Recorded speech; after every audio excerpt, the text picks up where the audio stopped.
Is FOMO costing you money?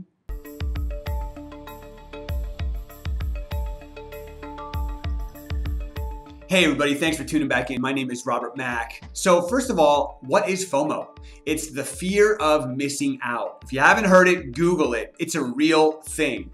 The bottom line is, people, is we are working with a lot of buyers, and every buyer comes in different shapes and sizes. And if I have to break it down to keep it simple, I'm gonna go with 50% of the buyers that we work with are focused in on what they want. They know the area they're looking in, they understand why they're buying, and they have fallen in love with the numbers. And when I say fallen in love with the numbers, that means they've spoken to a lender and they understand the kind of loan they're gonna get, they understand how much they're gonna bring to the table for a down payment, they know what their monthly payment's gonna be, they know what their closing costs are gonna be. They have fallen in love. They are 100% ready to go. All they're waiting for now is the right property to pop up. The other half of the people that we work with are playing small. They've spoken to a lender, but they don't really understand their financial options. They've spoken to a couple agents, but they haven't really developed a relationship with that agent. They have a general idea of where they want to live, but they're not super committed to either area. They don't really know why they want to buy. They're just like, hey, I think it's the right time to buy. There's no real why. There's no real motivational push on the back end driving them to buy something. And what we have found is that the people that are focused, ready, and prepared are winning. But the people that don't really know what's going on financially, emotionally, physically, they are the ones that have a lot of doubt. And that doubt is costing them tons and tons and tons of money in the current market that we're experiencing. And the reason why is because they have FOMO.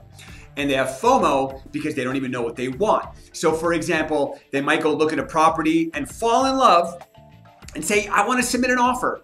And then we submit an offer, and then two other properties pop up out of the blue in a completely different area. And they're like, well, before we move forward on this offer that we've just submitted, we want to go look at these other properties. And then they go look at those other properties in different areas, and now they're dealing with apples and oranges. You guys, when you're looking to buy a property, most people are looking for a 10 out of 10. Again, I'm gonna go on the record here and say, unless you have an unlimited budget or you're building a custom home, it's really hard to find a 10 out of 10. We actually kind of encourage our clients to focus on 7 or 8 out of 10 because that's going to get them what they want, and then they can work around the rest as they settle into their property. But the bottom line is that now that buyer that submitted an offer on a property is looking at 2 other properties. Now they're getting even more confused, and what happens is they miss out on the property they submitted an offer on, and by the time they see the other 2 new properties, there's already multiple offers, and they're getting caught up in these multiple offer scenarios, but they're never closing the loop. They're never getting their offer accepted because they're not 100% sure they want a property. They're not 100% sure that's where they want to live. And so they keep letting other opportunities and other properties that pop up distract them. And here's what's going on. The market's moving very aggressively and very fast. When a home sells, the next one's going for more, and the next one's going for more, and the next one's going for more. It's just the market that we're in. Look, if you want to buy a house in our current market, that's just what you have to deal with. If you don't want to deal with it, then you got to sit back on the sidelines and wait to see how this is all going to play out. But I think a lot of people are waiting for a market that we're not going to experience. And many people now are finding value in just buying now because the rates have never been lower. So what can you do to set yourself up to win? Number 1, fall in love with the numbers before you fall in love with the house. If you don't understand what kind of loan you're gonna get, if you don't understand your down payment, if you don't know where the money's coming from, if you don't understand your closing costs, if you don't understand your monthly payment, there's a lot of doubt and uncertainty there. If you don't know where you want to live and why you want to live there, if you don't understand the type of life that you want, if you don't understand exactly what's going to work for you in terms of bedroom count and bathroom count and all of these little things, what's going to happen is all this doubt is going to make you a no. You're always going to be a no because there's always in your head going to be something out there that's better.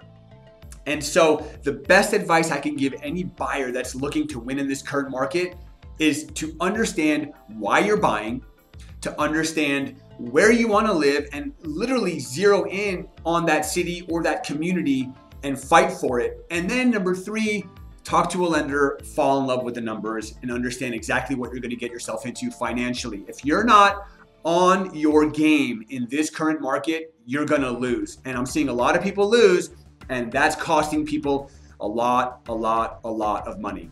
We're here to help people get the property they want at the price they want.